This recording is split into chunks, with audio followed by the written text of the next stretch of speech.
Merci d'être là. L'art peut-il unir le monde? Rechercher l'harmonie à travers l'art. Je suis Picker Bandit et mon entreprise est spécialisée dans l'art et la diplomatie culturelle. Je voudrais vous partager des exemples concrets d'événements culturels où l'art est utilisé dans le but d'améliorer la compréhension entre les personnes de différents pays et cultures. L'art en tant que langage universel. Qu'est-ce que c'est que la création artistique? La création artistique est généralement un processus individuel et intime. Comme il génère les émotions humaines les plus fondamentales, recherchant le concept absolu de la beauté, les chefs-d'œuvre ont le potentiel de toucher le plus grand nombre de personnes, quelle que soit leur culture et origine.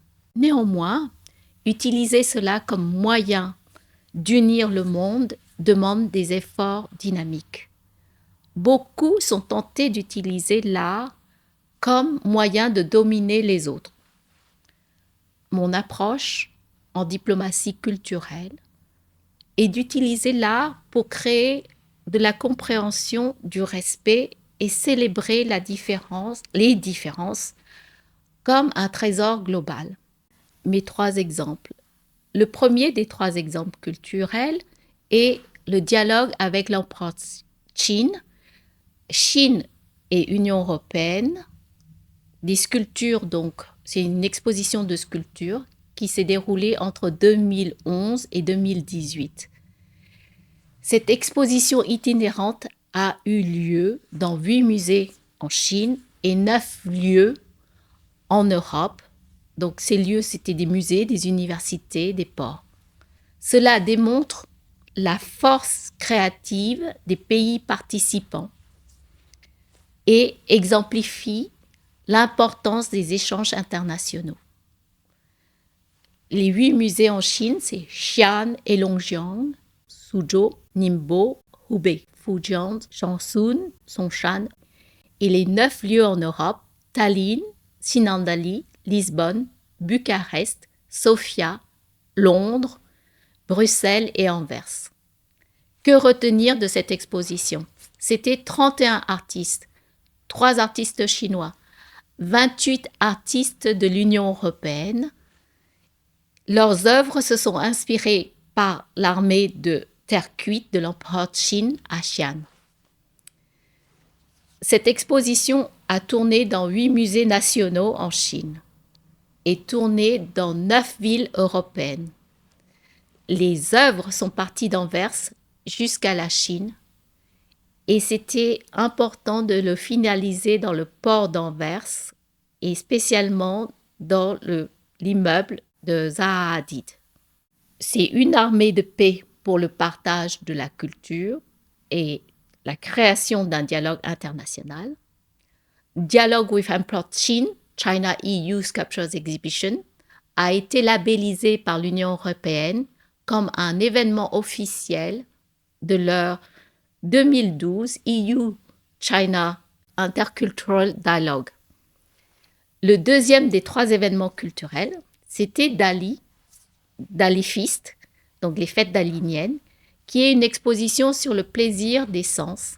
Cela se déroulait comme un poème gastronomique, un éloge rêveur du pouvoir des saveurs délicieuses sur les pensées tristes.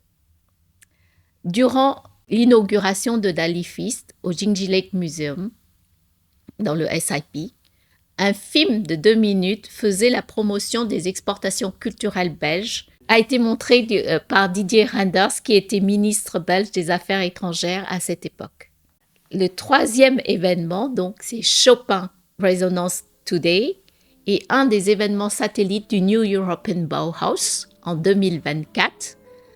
Il commencera en avril à Bruxelles, puis en mai à Paris et ira à Suzhou en 2025.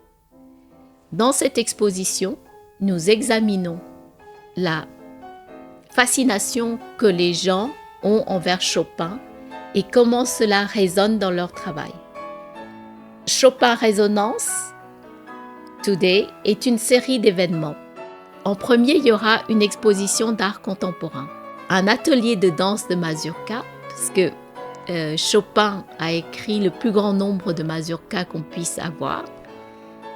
Chopin en littérature, une discussion sur le livre de Madame Pilinska et le secret de Chopin de Eric Emmanuel Schmidt et Wunderkind de Nicolas Grosny.